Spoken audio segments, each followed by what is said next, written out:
Assalamualaikum warahmatullahi wabarakatuh. Perkenalkan, nama saya Aisyah Ramadhani dengan NIM P101221886. Jadi materi yang saya ambil itu gizi dan ekonomi. Jadi langsung saja, yang pertama itu bagian A, pengertian gizi. Gizi seimbang adalah keseimbangan antara zat-zat penting yang terkandung di dalam makanan maupun minuman yang dikonsumsi oleh seseorang dalam kehidupan sehari-hari. Setiap orang harus makan makanan dan minum minuman yang mengandung 3 zat, yaitu yang pertama sumber tenaga. Jadi zat sumber pembangkit tenaga dalam tubuh bisa kita dapatkan dari padi-padian, tepung-tepungan, umbi-umbian, dan lain sebagainya, berfungsi sebagai pemberi energi atau tenaga untuk kehidupan manusia. Kemudian yang kedua itu zat pengatur. Zat pengatur dalam tubuh bisa kita dapatkan dari sayur mayur dan buah-buahan. Fungsi utama dari zat pembangun adalah untuk memberi tubuh perlindungan maksimal terhadap serangan penyakit. Yang ketiga itu zat pembangun. Zat pembangun di dalam tubuh bisa kita dapatkan dari protein hewani dan nabati seperti kacang-kacangan, susu, keju, yogurt, dan lain-lain. Zat pembangun sangat berguna untuk meregenerasi sel-sel mati agar bisa berganti dengan yang baru. Kemudian bagian B itu ada pengertian ekonomi. Jadi dalam kaitannya, ekonomi merupakan salah satu faktor penentu gizi, dikarenakan salah satu faktor ekonomi yaitu konsumsi barang dan jasa.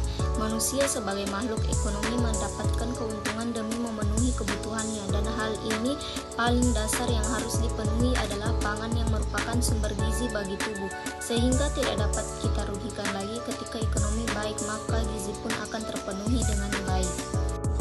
Kemudian bagian C, hubungan antara gizi dan ekonomi. Yang pertama itu ada gizi dan ekonomi. Gizi dan ekonomi merupakan dua hal yang saling mempengaruhi dengan baik. Gizi tidak akan terpenuhi tanpa adanya materi yang diperoleh dari kegiatan ekonomi, dan ekonomi tidak akan berjalan dengan baik jika gizi dari perilaku ekonomi tidak dicukupi. Pada dasarnya, zat gizi yang dibutuhkan oleh seseorang sangat ditentukan oleh aktivitas yang dilakukannya sehari-hari. Makin berat aktivitas yang dilakukan, maka kebutuhan zat gizi akan meningkat pula, terutama energi. Sebagai contoh, seorang pria dewasa dengan pekerjaan ringan membutuhkan energi sebesar 2.800 kilokalori. Sedangkan pekerja dengan pekerjaan yang berat membutuhkan 3.100 kilokalori. Selain energi, tentu keseimbangan zat gizi lain seperti protein, lemak, vitamin, dan mineral sangat penting diperhatikan untuk mendapatkan kondisi kesehatan dan kinerja yang baik. Kemudian yang kedua itu ekonomi dalam gizi.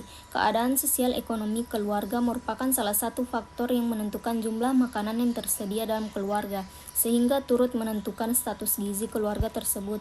Yang termasuk dalam faktor sosial adalah yang pertama, keadaan penduduk suatu masyarakat. Yang kedua, keadaan keluarga.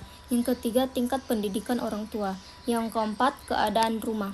Sedangkan data ekonomi dari faktor sosial ekonomi meliputi yang pertama itu pekerjaan orang tua, yang kedua pendapatan keluarga, yang ketiga pengeluaran keluarga, keempat makanan yang tergantung pada dasar dan variasi musim.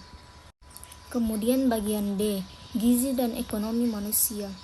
Kualitas sumber daya manusia atau SDM ditentukan oleh kualitas pangan yang dikonsumsi rakyat, yang akan menentukan tingkat pertumbuhan fisiknya, termasuk kecerdasannya. Di samping pendidikan yang bermutu dan pelayanan kesehatan yang baik, dengan meningkatnya kualitas SDM, kegiatan ekonomi akan berjalan dan berkembang pesat.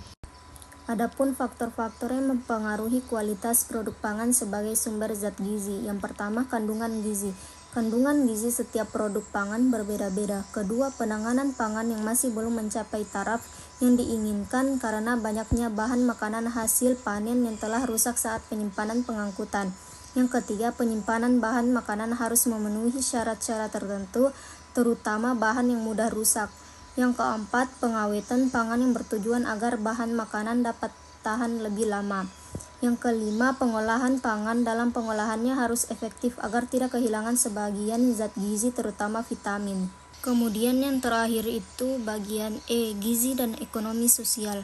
Kondisi sosial ekonomi yang baik memberi kemungkinan agar kebutuhan gizi anak dapat terpenuhi. Yang dimaksud dengan terpenuhinya kebutuhan gizi adalah tersedianya berbagai zat yang diperlukan untuk mempertahankan stabilitas fungsi-fungsi tubuh dan sekaligus untuk kebutuhan pertumbuhan badan si anak, seperti misalnya kalori, karbohidrat, protein, lemak, vitamin, kalsium, dan mikronutrien. Sekian dari saya. Wassalamualaikum warahmatullahi wabarakatuh dan terima kasih.